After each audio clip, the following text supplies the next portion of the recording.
Să văd cum șeresc. Nu știu, să dau și așa. Măcar să nu dai acum. Dai de pe acum? Până așteaptă lumea, până vine să... Că intră și nu e ca și cum poți face network cu mine de pe acum. Acum... Da. Ai tu ai dat deja drumul? Ei dau drumul.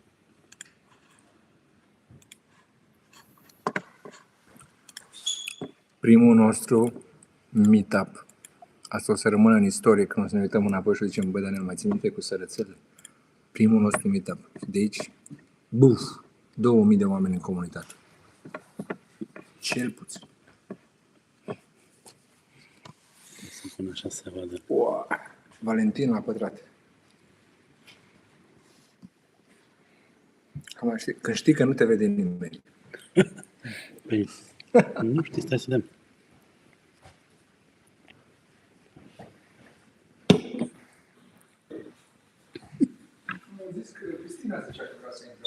Stai să pun prezentarea totuși pe live.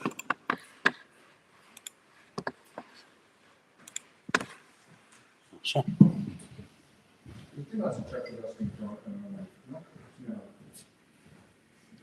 Da. Și ce text ai utilizezi la tine? Ce faci? Deci eu am văzut o fel pe Shopify. Și acum am început să ne vorbim doar chestia asta. Alo? Da. Ce text ai utilizat? Shopify, deci foarte interesant. Nu am stat la informații în vremea aia. Și am făcut de la zero. Și acum începem să ne extindem toată de vieți, dacă mai multe servicii și așa mai departe.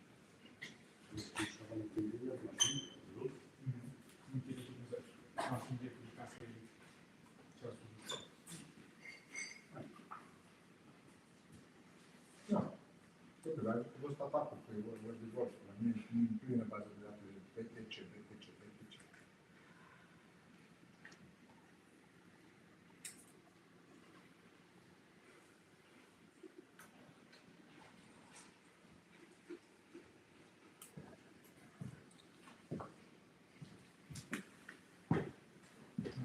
Vreau să folosim neapărat să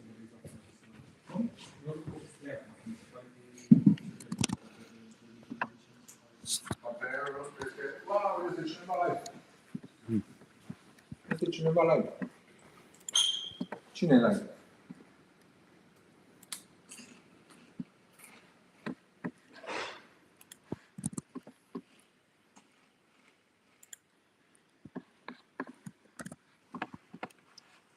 Hai vedem cine e live, nu putem așa? Da, nu e deocamdată nimeni. Sunt stânga aparatele. Uite, one person, eu. Cine oare? Scrie pe chat. Cine e live?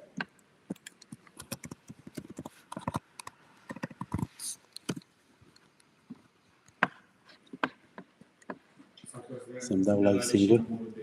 Să fii și tu la urmă liberare. Da, Îți dai singur like? exact.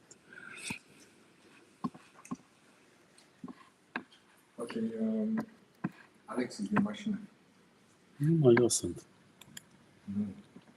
Nu pot să văd, dar eu cred că sunt.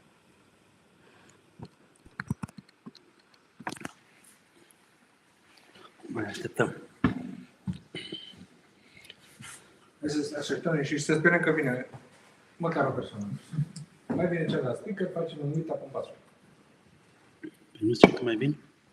Ilie sau ce zice? Da. Dar și Valentinul scrie. Dacă parcă a apărut ceva event.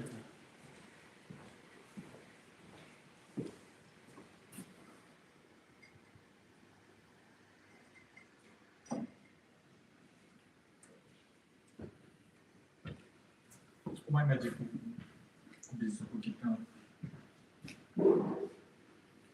Bine, chiar bine. Am aplicat o investiție. Și de când am și...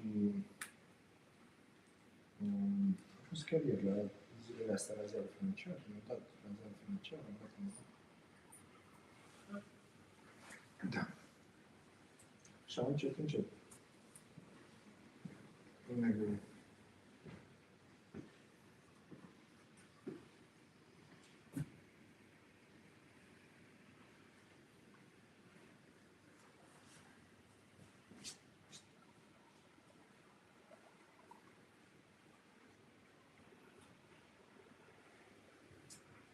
Da.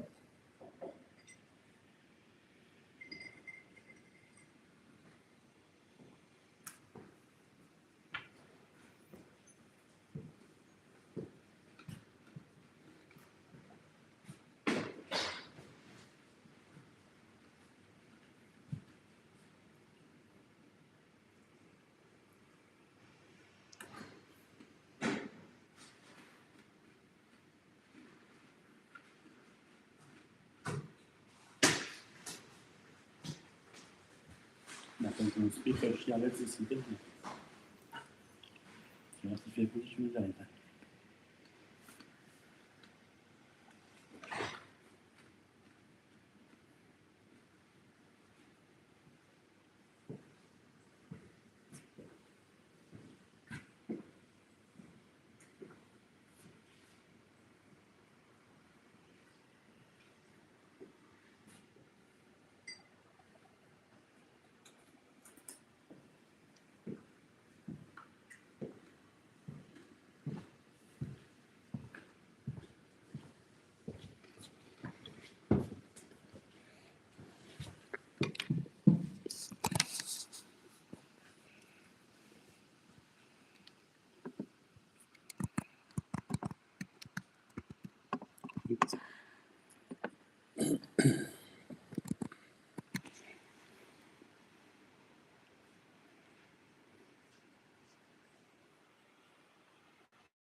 Evening, gentlemen, at routine stage, Bucharest.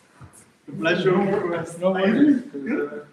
Just apparently the others are going to be a little bit late, so Okay. we can get drunk. Perfect. I can get drunk. That's perfect. That's why I came here. Why are you here?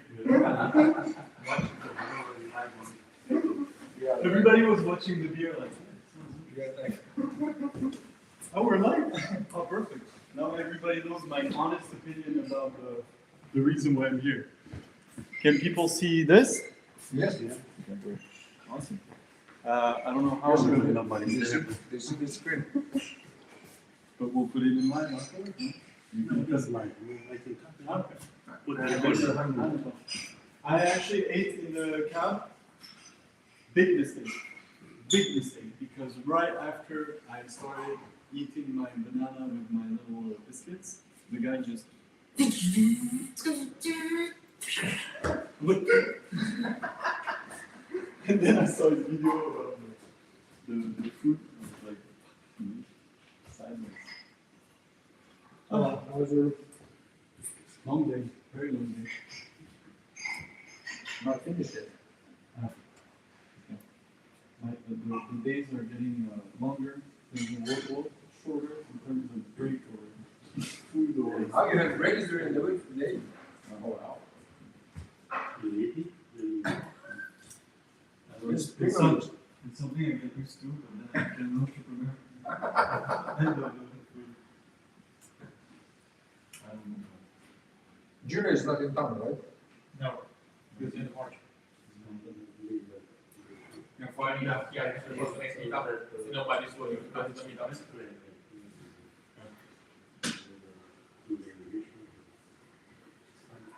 And the HubSpot.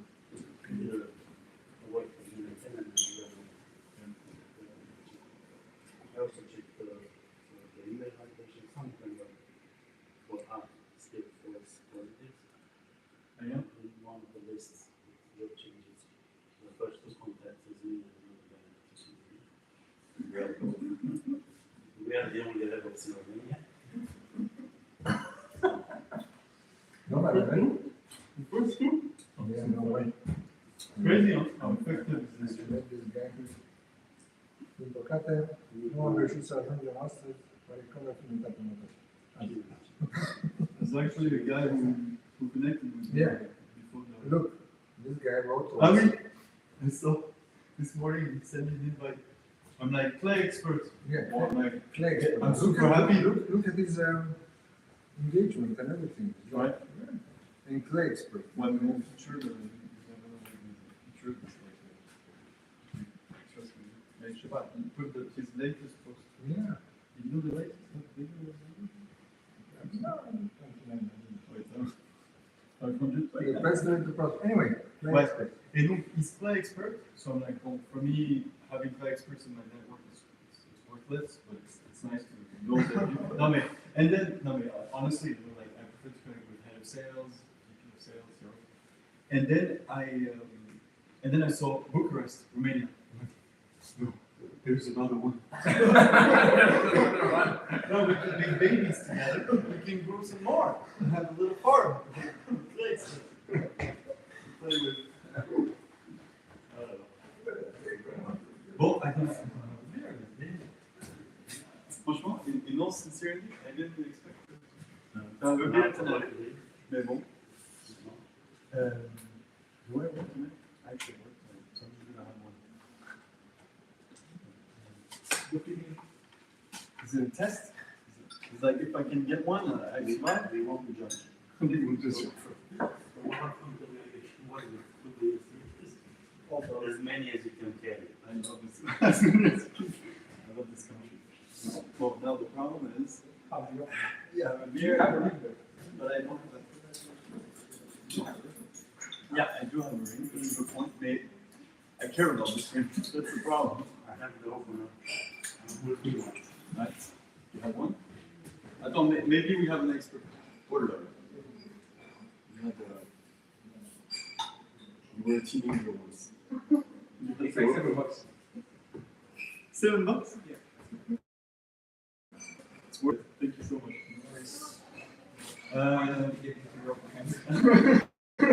No, I have half the beer in the way they cook. We had the expert in the room. Can I think I can drink one beer if I'm driving, right? One. Yes, of course. One is allowed in almost every country. Zero? Oh,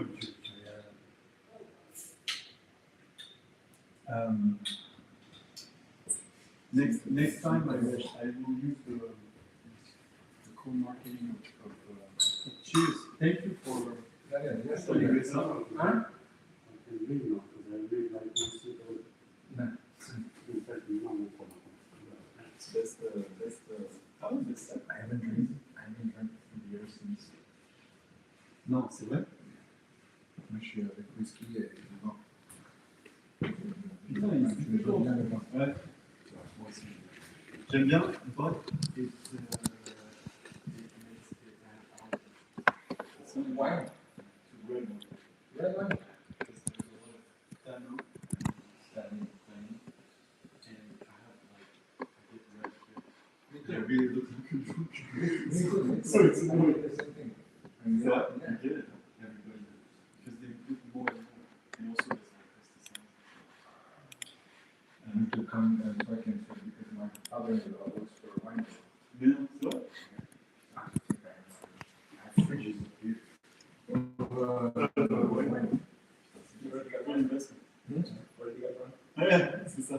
like, I haven't got a beer, but I had 2 bottles of wine. At lunch.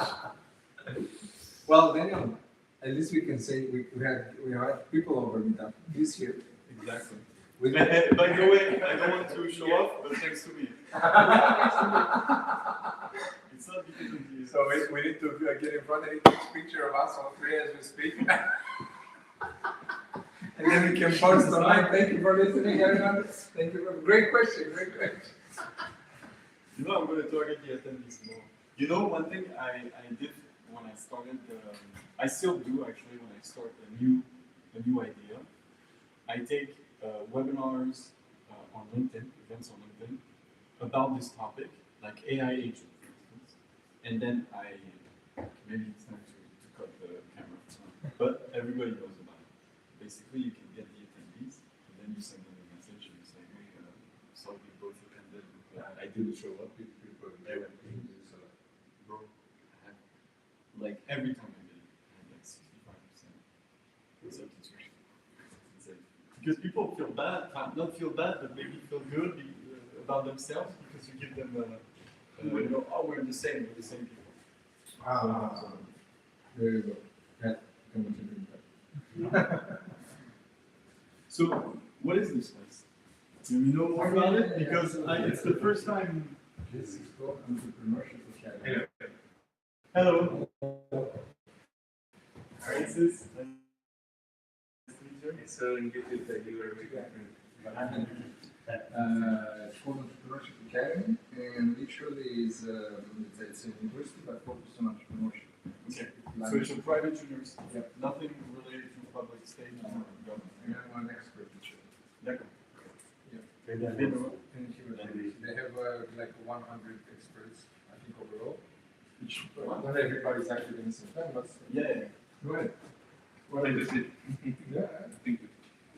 And it's been around for long, or I mean, 100 is good, but You can in 6 years. We almost 10. Understand?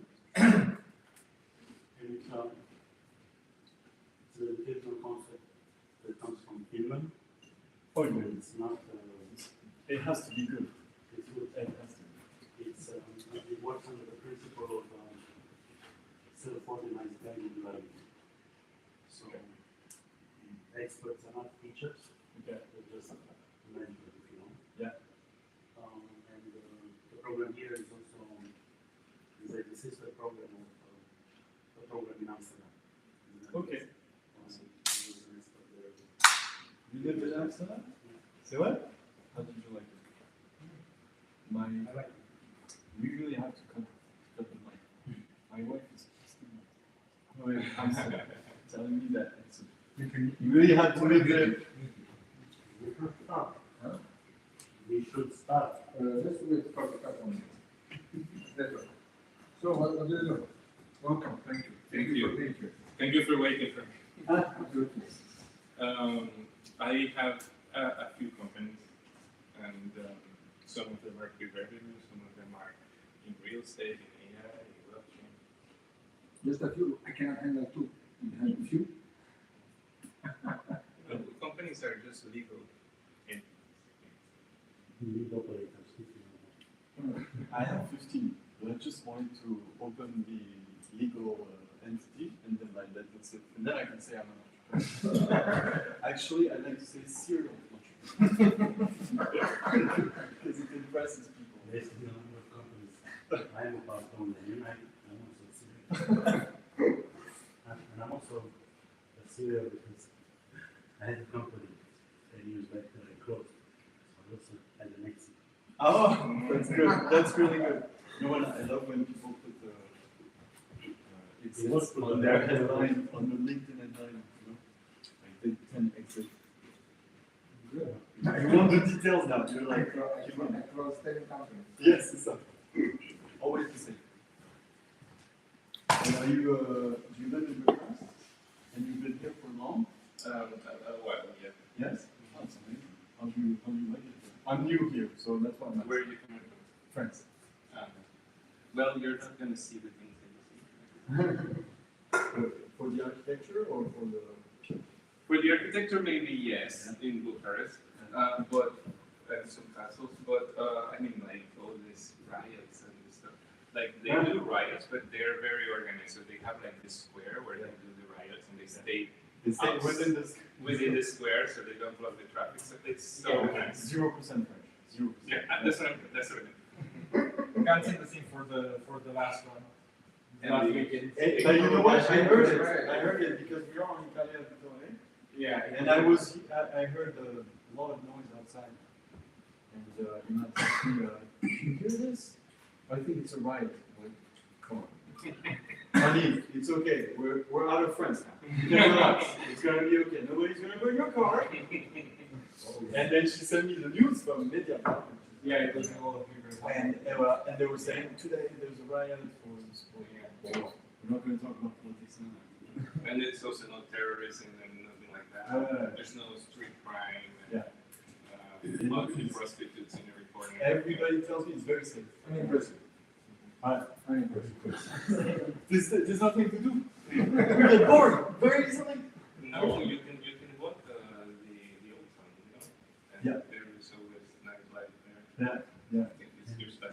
And when it says nightlife, it means nightclub. I saw a strip And club. it's also one of the most dangerous areas as well. I can feel better. Yeah. Ooh, But when you will go like, where is that danger? Because you have a comparison. Yes. I have a very high reference. Yeah, you are gonna find something wrong here. Yeah, we'll find problems. I remember I came out, which is not the DCTM, the one with the. So I came out of the metro first time in DCTM around 30 hour ride, very late. Come out of the metro, and then I see all the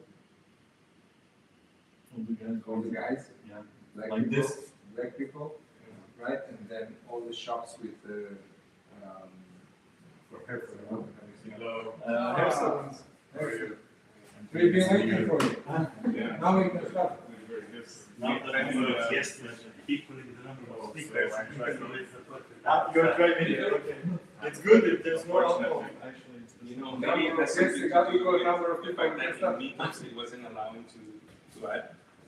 And you had to, but like you couldn't keep adding, so you had to read that you had to go to LinkedIn, and maybe some people just when they couldn't click, they just. It's just the first event and I left a free account. I'm very organized. Very good at RevOps. But They won't get because the meetups they get a lot of people. You get a lot of people. I've been going to many, and you buy a free account. We're very shy, so we said 3 speakers, 3 guests. okay, that's very You know what? I really like how you manage your partner. You're like, you want to do the event? Okay, do it. Then it's not gonna work. I do it next time. No, it's gonna work great. Because the barrier is serious organized. Exactly. When you do it, it's like, wow,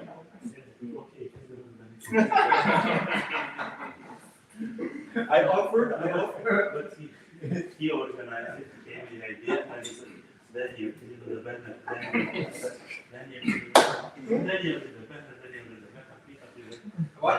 LinkedIn event. So what's there to learn? I delegate very well. I told you, next time we'll do with the Clay. Let's have fun. Well, Yeah, I keep was it- actually concerned about the spot because on Meetup it's like 4 spots left and I was like, What? That's what he told me. I need to come on. Can I come or it's okay? So I asked Daniel. Okay, so indeed, when there's no one live, now we're back to zero. Okay. Cool. Okay, let's start. Let's start in a relaxed manner. Grab a chair. Yeah, I will have to, I don't know, share my screen at some point, maybe, if that's possible Yeah, later on, absolutely. or I can do it. absolutely. Here, yeah. Yeah, we can just swap the laptop. No worry. So we're going to do it very, Very informal. very informal. Yeah. Very relaxed. Yeah. Valentin, It's good, I can keep my. you have the floor. Okay, so we're gonna kick it off just with a quick roundtable because we're a few, and let's No, just say anything that you want to say about yourself in 1 or 2 minutes, and then we'll go into the details. Again, this is a super well organized event. Fortunately for the people that didn't show up, you'll see we have a very nice presentation, very long, and you need to stay until the end. Yeah, absolutely. So how about we start from there? How about we start with ourselves because we are the organizers. No, we should. Stop delegating the event. I mean, now you have to run it. Okay, I'll You're run. supposed to do the intro of Yeah, us. no, I'm doing it afterwards. Okay, so I'm a very good delegator. I've learned that during 4 years of. I'm a partner with Daniel in RevTech agency. Introduce yourself. It's a boutique agency which First started. name, last name. I said Valentin Meyer. People can read, Daniel. No worries. Yes. So the topic of tonight, which we're very fond of, and we really want to also have your opinion. RevOps. We've been doing this separately for over a couple of years already, but we didn't call it RevOps. And here to entertain and to also present you some new ideas, challenges, and then understand your perspective. So this is me. I'm Daniel. A quarter of a century of professional experience, I like to say nowadays, due to my age. I've been in the technology and marketing ecosystem since the very beginning. About 10 years ago, I went freelance after closing my first company. After my first exit, yes. And I started doing more marketing operations projects. In the past 8 years, I started to focus more on HubSpot. I had a web development agency a few years back. And after realizing that HubSpot is a better or a more interesting product and market for myself, I started to focus exclusively on HubSpot, and I gave up the web development agency. I worked with quite a few startups and scale-ups. One of them, a Romanian one, FintechOS, where I was a marketing operations consultant. There, I ran first time into the challenge of trying to align sales, marketing, and customer success teams. And that's what actually got me into RevOps, the frustration of not being able to do that alignment. Thus, in the past 5 years or so, I've been developing my skills and my experience in the RevOps space, working with startups in Europe and the States, and recently starting to build this RevTech agency together with Valentin. So this is about me. Alexis? Yes, Alexis Lacaval, pleasure meeting you all. Super happy to be here. This is just one of the many RevOps meetup we'll have in Bucharest, I'm sure.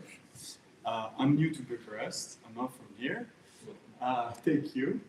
And I'm very happy to be here. I'm very happy I have met Daniel and Valentin because I have been working with US scale-ups for go-to-market strategy and engineering, meaning that I put in place workflows around GTM. I will showcase some of them. But basically, in the States, which is in terms of alignment of sales, marketing, and customer success efforts, is always at the front when it comes to market activation. And I've seen RevOps being asked as a way of functioning between the teams now. And around RevOps in the States, there's the start of getting emergence of tools, best practices, skills. But even in my country, France, there is very little RevOps agency, very little knowledge, know-how, training. So it's a very new topic, and proof is. But the thing is, it's a high demanded skill and a high demanded knowledge. So I think if there's only a few people, then it's actually a good thing for you guys. Because my clients, which are leaders in their fields in the US, are all asking for the same thing, RevOps. I think That's my intro. Yeah, it's an interesting topic. Last year, revenue operations manager was the fastest growing job on LinkedIn and in the States. Yeah. So it's a pretty hot topic. It is big time. Cool. And GTM is related in somehow, but it's not the full scope of RevOps. RevOps goes way beyond GTM. And GTM is my field. Those guys, they do RevOps. That's why I'm also here to learn.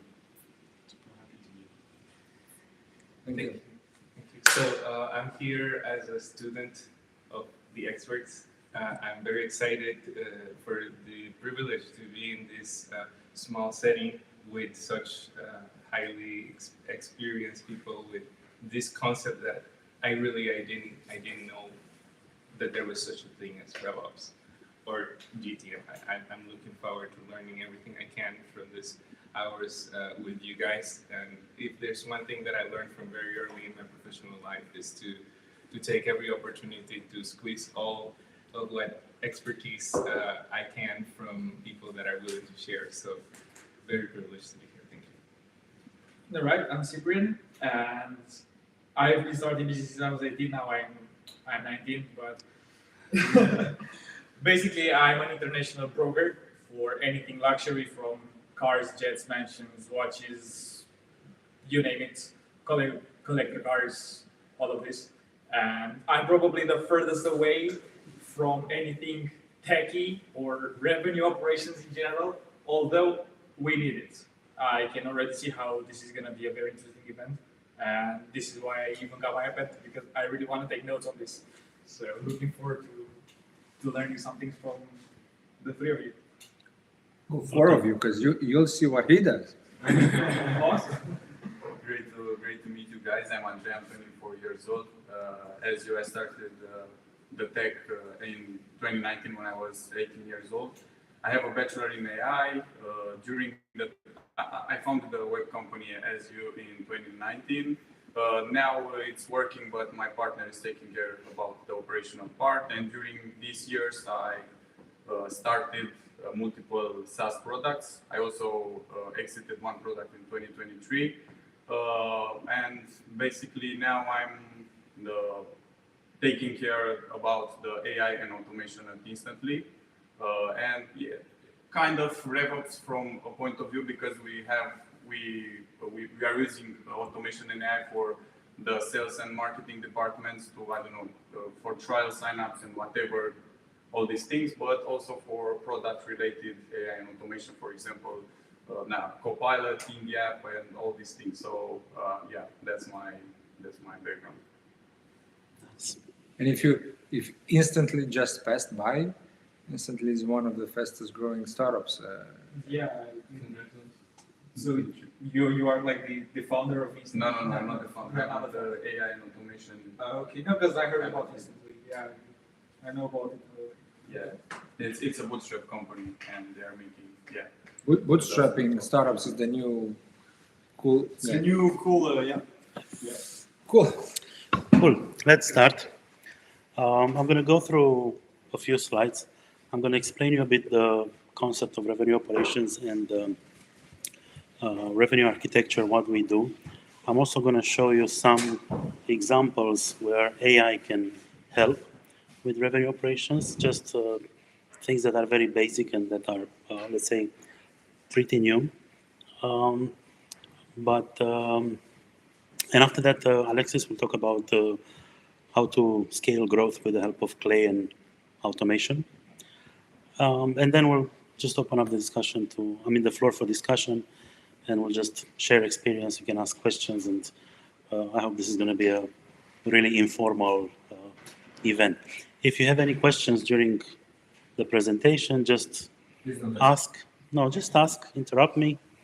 I'll be glad to explain things, especially because it's a topic that it's not really known, and I'm sure that a lot of you might have specific questions. And we promise you one thing. We'll promise you.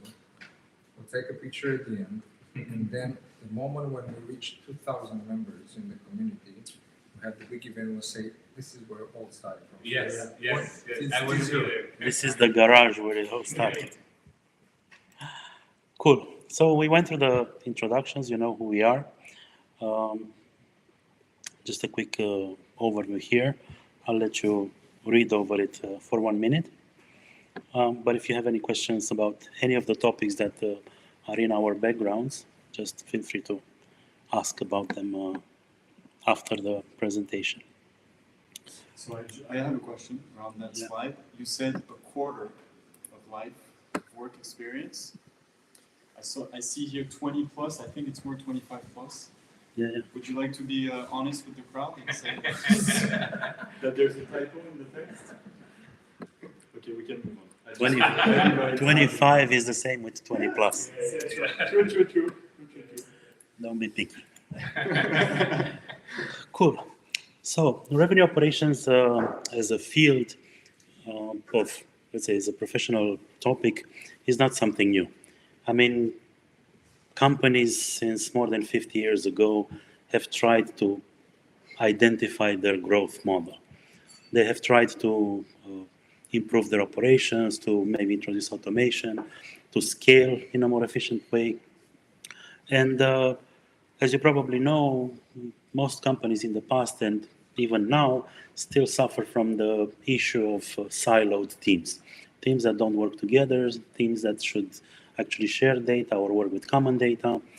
And even though this is a known challenge since probably 50 years ago, it still hasn't been solved.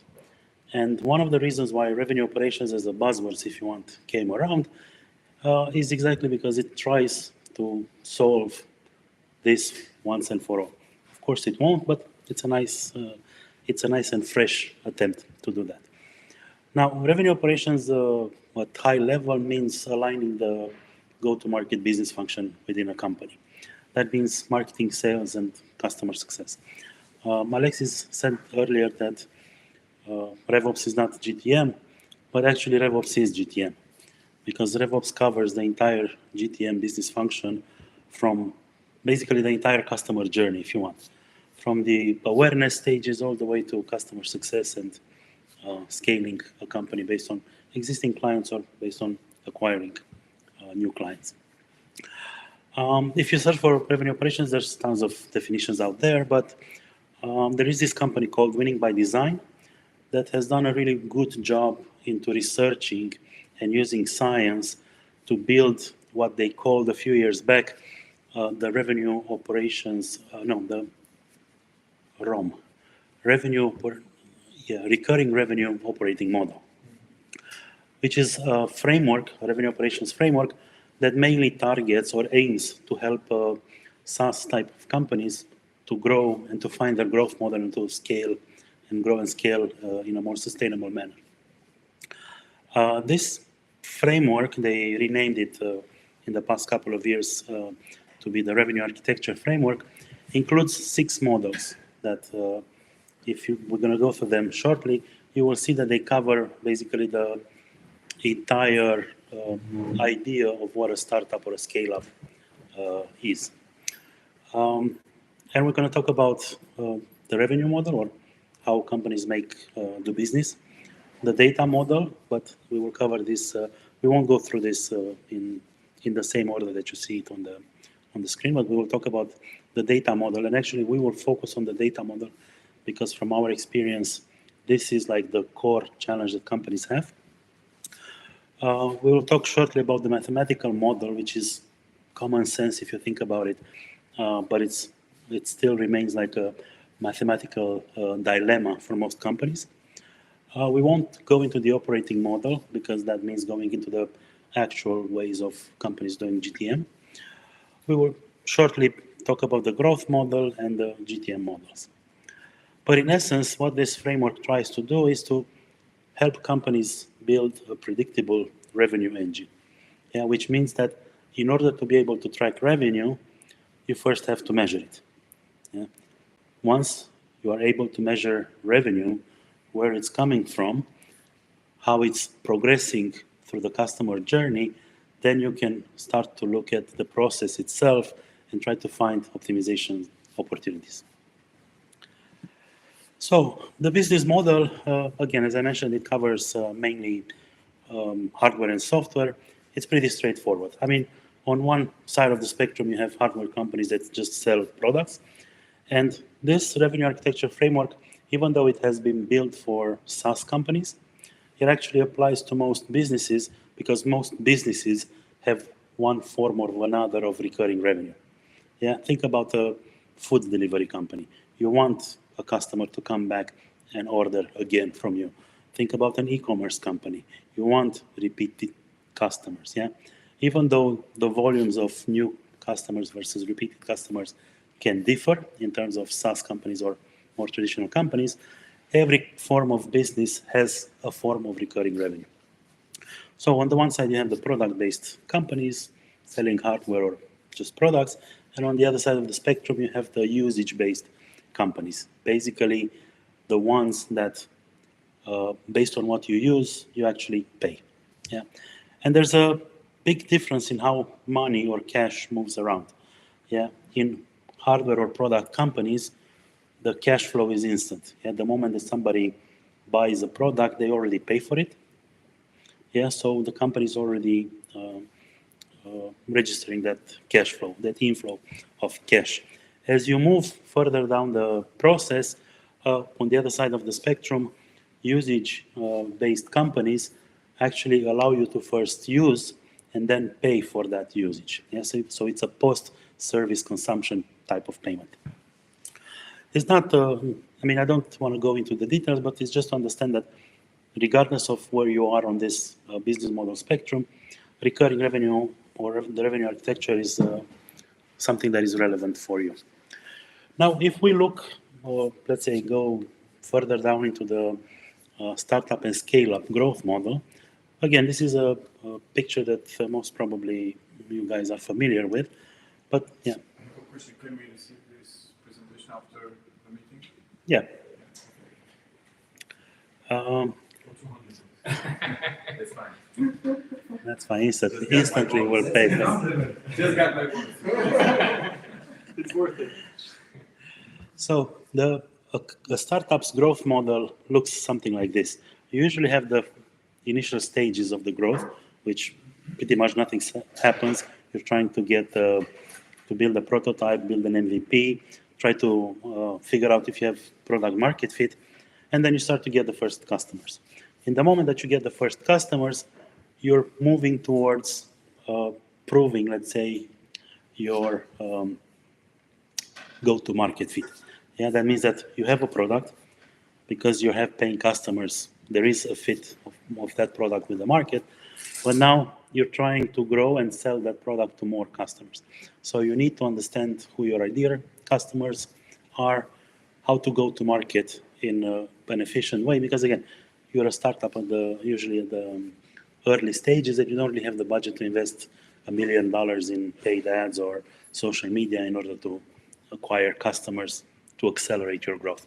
So here is more of the guerrilla marketing and sales type of go-to-market strategy.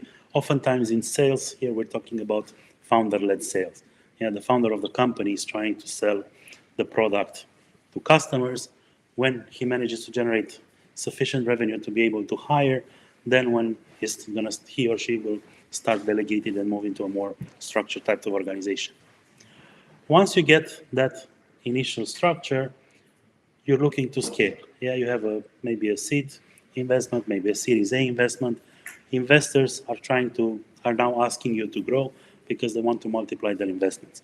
So there is a high pressure of growth in these stages, and this is where companies most of the time fail because they don't manage to find their growth model, and even if they find it, oftentimes they don't manage to sustain their growth model.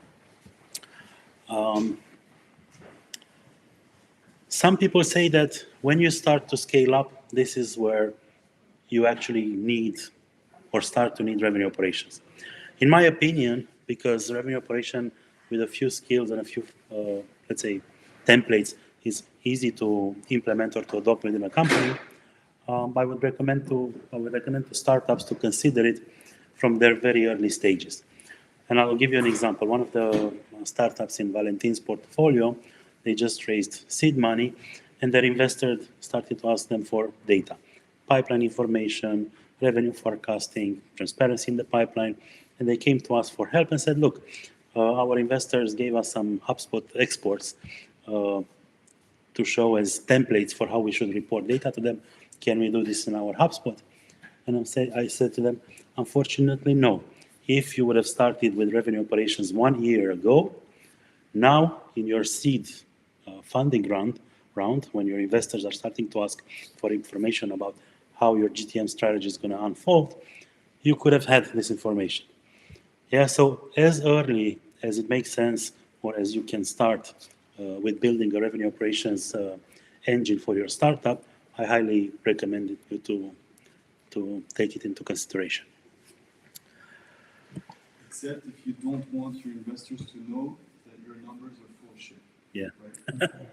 JP Morgan just bought a company, 15 billion, a week ago, and they're suing the co-founder because they're saying that she created numbers of users, Fabricated numbers. right? Yeah. Fabricated numbers, but of course she's defending herself by saying like you had the FOMO, you didn't check the numbers, and now you regret to make a deal, right? So some people don't have the data to raise funds.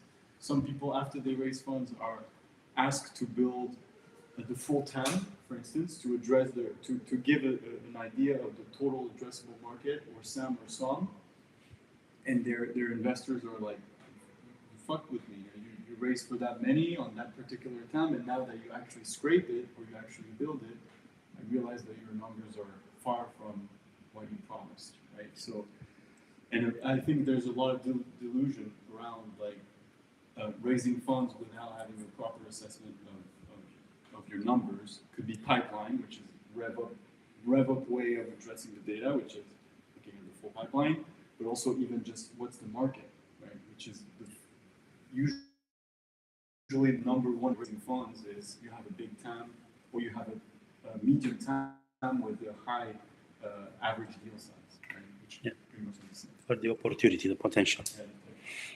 Now, coming from the, let's say, the growth model of startups and scale-ups, in order to achieve that growth that I was talking about earlier, you need to have a combination of different go-to-market motions. And these go-to-market motions usually depend on the type of company and products/services that you have. If you're a product company, you will most probably look at community-driven growth or product-led growth. Yeah, because for businesses that have high volume of transactions of low volume of money, this is one of the most efficient ways to go to market. As you grow as a company into an SMB or even, I don't know, a mid-sized company, you start to have a combination of different go-to-market motions. You can do inbound, you can do outbound, you can even have account-based marketing and sales. As you grow towards an enterprise type of company, sales and marketing is going to be very targeted. Yeah, I mean, sales is going to be definitely just account-based. Marketing is going to be mainly branding and awareness, employer branding, and so on, because your priorities at that size are different, and you need to go to market in a different way than a startup goes to market. It's important to understand how go-to-market motions function for each company size, because it helps you, if you want, inform your go-to-market strategy for your own company. Yeah, I mean, if you're an SMB or an early stage startup, you could just go with a combination of inbound and outbound. It's a pretty safe bet.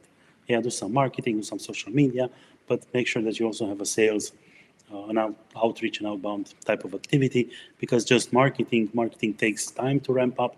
So because you're going to be pressured for growth, you need to have a sales go-to-market, sales-focused go-to-market motion as well.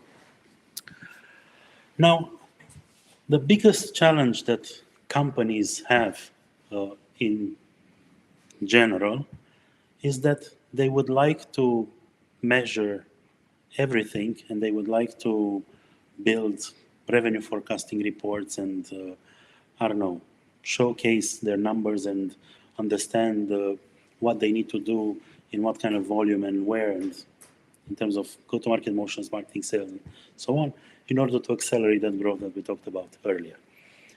But the biggest failure of startups and scale-ups is that they don't actually measure what they're doing. So even though they have marketing motions, even though they do sales, they do outbound, very often, if you ask them to tell you where their revenue is coming from, they are unable to do that. I mean, you would be surprised how many companies that we work with are unable to build a customer list in their customer relationship management platform, yeah, which is supposed to help you manage your customers. But companies are unable to build that list. A lot of companies don't even have a CRM. A lot of companies use, 10 to 20 tools to go to market, but they don't centralize the data anywhere. So they have some activity in Clay, they have some activity in Instantly, they have some activity in Zendesk, and then they build reports in Google Sheets because there's no single source of truth where they can actually connect all this data to make data-driven informed decisions. So data, or data governance, as I like to call it, is, I think, the major challenge of companies all around the world in different sizes and shapes and forms. The revenue architecture model tries to bring a bit of structure into this, and it tries to do that by focusing on 3 core metrics that allow you to measure your go-to-market strategy or go-to-market motions and performance. And these are pretty straightforward. I mean, we're talking about volumes, because we need to understand how many leads we need to create and to generate an opportunity in the pipeline. Yeah. How many opportunities will turn into a paying customer? Yeah. So we need to understand the conversion rates between the stages in order to optimize the process. So there's the second metric that we're looking at, because across the customer journey, we have 1 or more funnels. Like you see, this is called the bow tie model. It's basically a double inversed funnel. In the left side, is the marketing and sales funnel, the traditional funnel that most companies work with. But in the right-hand side is the customer success funnel that most of the companies actually ignore. And Winning by Design realized from their studies that actually achieving recurring impact with your clients is what is actually generating recurring revenue for your company.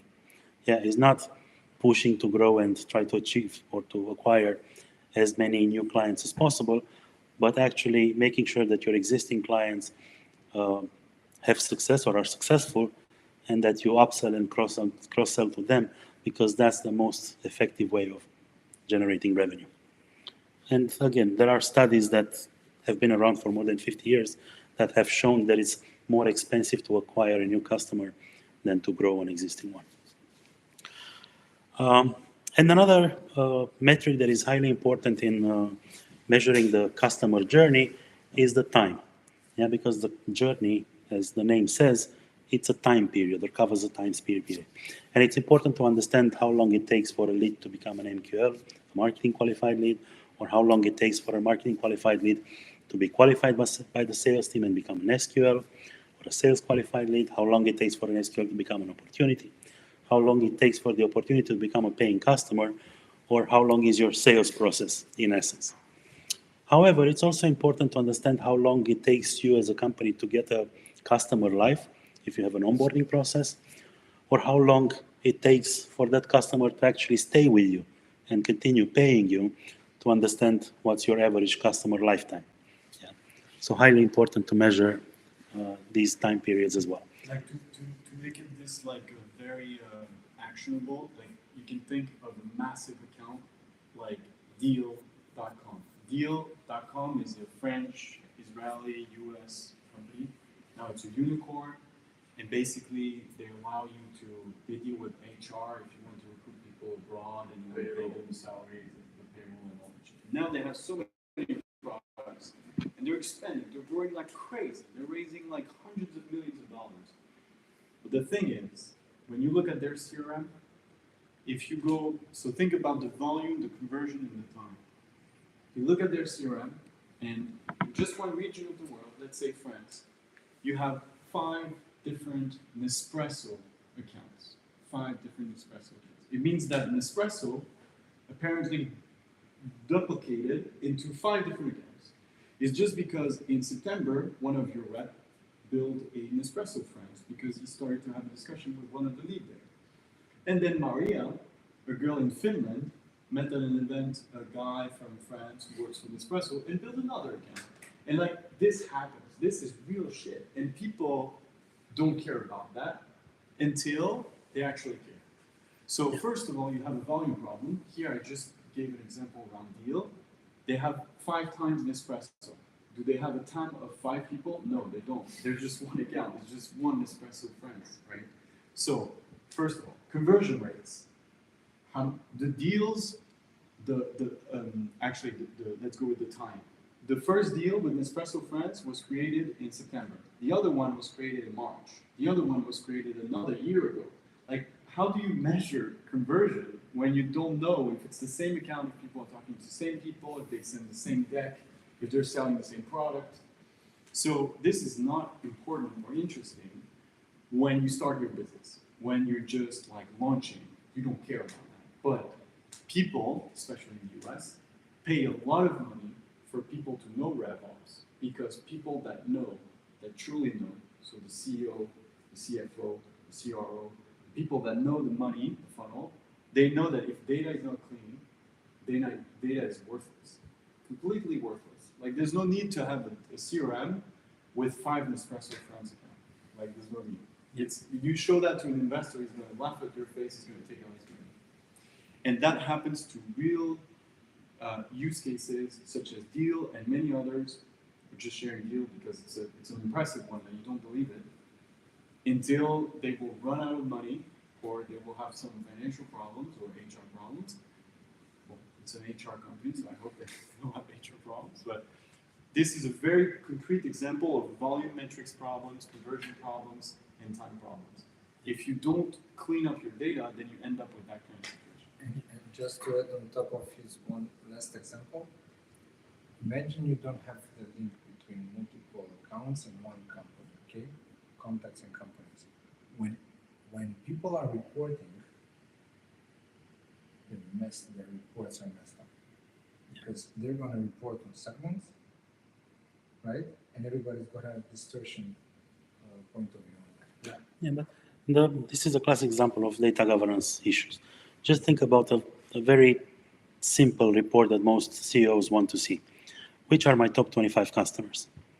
What would you say when you see Nespresso French, yeah, 5 times, France 5 times in your report? It depends on how well you understand what you're doing. Because I used to have a customer back in the day. There was a $10 billion publicly traded company out of Florida, and they are operating all across the continent, and they have different departments with different budgets. So I was servicing them throughout the region of Latin America, but I had to understand that it wasn't one client. They have the VP of this and the VP of that, and they run their own budgets. So I couldn't possibly say, I have one contract with you, and it's all here. No, because I had to deal with this budget and their procurement process completely different from the other guy. And Those are different multiple business units. they are business units, but the same company. So if you do understand that, in this case, the company that you're discussing may be structured like this, then you will understand that you do have to have these separate accounts, even if it's the same company.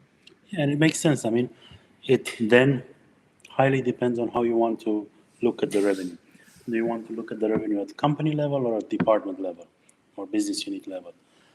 In any I don't think that it has to do with what you want to see. It's just that if they are operating their own budgets with their own procedures, But a CRM can have a main account, and then you can build sub-accounts, and then for each you have like different features, etc. But that is data that you can govern, or you can actually structure. But if you don't, let's say you don't, and there's a problem. Then there's a problem. Yeah, that's why I'm asking how they want to see it, because if they don't care about seeing it at the department level, then they just sum everything up under the same company. It doesn't matter that different departments have different budgets, and internally they are treated as different customers. Yeah, but if they want to see it at department level and they do not measure it as such, that's an issue. Well, But again, for me, it took me some time to understand what was happening because I was not part of their internal culture. I signed one contract, I have one client, and all of a sudden I understand what's going on. And these big enterprises, they have power struggles between internally, and they're fighting for more power control on one area against the other, and you're there in the middle, and so you need to very quickly understand your customer, the larger he is. And understand then how to reflect that properly in your CRM and with the things that you guys are saying, which I totally can think of moments in the past. And that has value, right? Yeah. If you know exactly how a client is structured. So that was also part of my point around this. When you look at this, you're like, this is not sexy. Like it's not like, oh, tonight I'm gonna have something with the data model. But actually, like people pay a shit ton of money because they want this to be super clean. Exactly what you just mentioned. Like how this company was structured, and internally you knew that if you had John in your pocket, you were good to go. But if Maria knew that there was a problem with John, if she heard about your relationship with John, you would be screwed for the account, right? That kind of knowledge has so much value that RevOps people in the States, not only it's a growing like demand, but there's also a lot at stake. And so if people, my personal belief is, I'm a GTM engineer, we'll have a discussion around, I'm not a rev engineer. But it's part of it. But I think if tomorrow you can upscale yourself to AI, automation, GTM, RevOps agency, or RevOps CRO even, which is also part of the mix, I think you can upgrade yourself and you can also have more power on decisions. Therefore, your salary, your compensation, the people you can meet in your life, the net worth you can build can be impacted by that kind of model, I think. Yeah, I agree. Just one short line because I know your presentation is longer. He also has things that you wanted to share, so we'll just make sure we have What was the picture of my wife? half an hour during which make sure that you can. Yeah. We'll finish up. So I was talking about the growth formula. If you measure those 3 dimensions, those 3 key metrics, you can actually find your growth formula. You can understand where your revenue is coming from, and you can actually build a more predictable revenue forecasting reporting that will allow you to have a more informed go-to-market strategy. The mathematical model is pretty straightforward. I'm not going to go through it, but it talks about the conversion rates.